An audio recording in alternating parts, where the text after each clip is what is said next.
package from Shopee.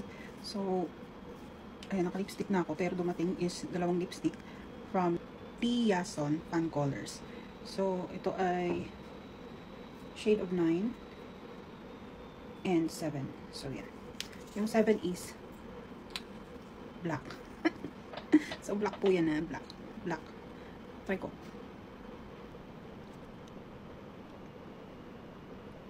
So, may dress akong black. Ang style niya is with skull. From the last video ko from Shein. So, balak ko siyang isuot. So, parang mas bagay yung black lipstick doon.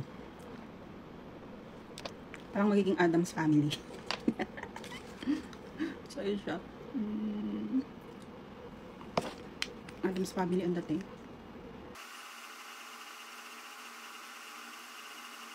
Let's try it with the dress. So, nakakatakot. Nakakatakot naman to.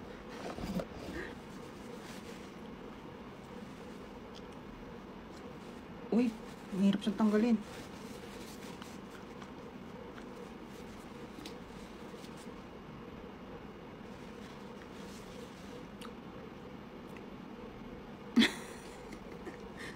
Nakakap naman to. Wait lang, try natin siya sa dress. So, ito yung look, guys. Ano ko na siya sa previous video ko. So, ito yung dress. So, tinernohan ko siya ng corset. Ayan, nilagyan ko siya ng corset. And, choker. Choker na rin. Then ko ginamit yung black lipstick. Ayan. So, naka-black lipstick. So, gagamitan din natin to ng boots. And, siguro black boots. Black boots. Para magandang tingnan. So, pakita ko sa inyo yung kabuuan. So, pinag-iisipan ko pa kung anong iterno ko. Pero, mag-focus muna tayo dahil may white siya and black. So, baka pwede na tong ating Converse. So, suot ko muna. So, ito na siya, guys. Ito na yung aking look. So, papakita ko sa inyo yung hanggang baba.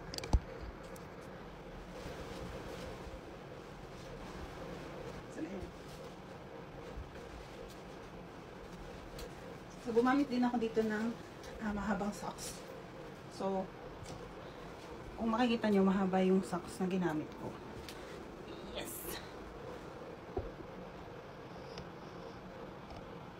So, yung corset is para makita yung ating shape, ma-emphasize yung ating curves. And then, para sa shoes naman, ito siya.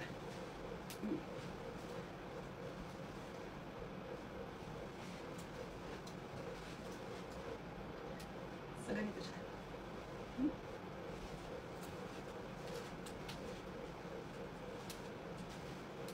Para sa makeup, hindi mo na mag-makeup ng bonggang-bongga. So, ganyan lang muna siya. Lipstick lang muna. So, yun guys. So, nakita nyo na kung paano ko i-style yung damit na yun. It doesn't cost much. Pero, na-style naman siguro natin ng maayos. So, ito yung lipstick. So, yung sa makeup, siguro magbi-makeup na lang din ako ng heavy. Heavy. Nakakatakot. But anyways, if you like this video, please give me a thumbs up, subscribe to my channel, at pakihit na rin ang notification bell para lagi kayong updated sa aking mga susunod na video. So, that's it. Just tell me on the comment section kung gustuhan nyo yung dress. Yes. At kung paano ko siya ni-style. So, yun na nga guys. Thanks for watching. Bye-bye!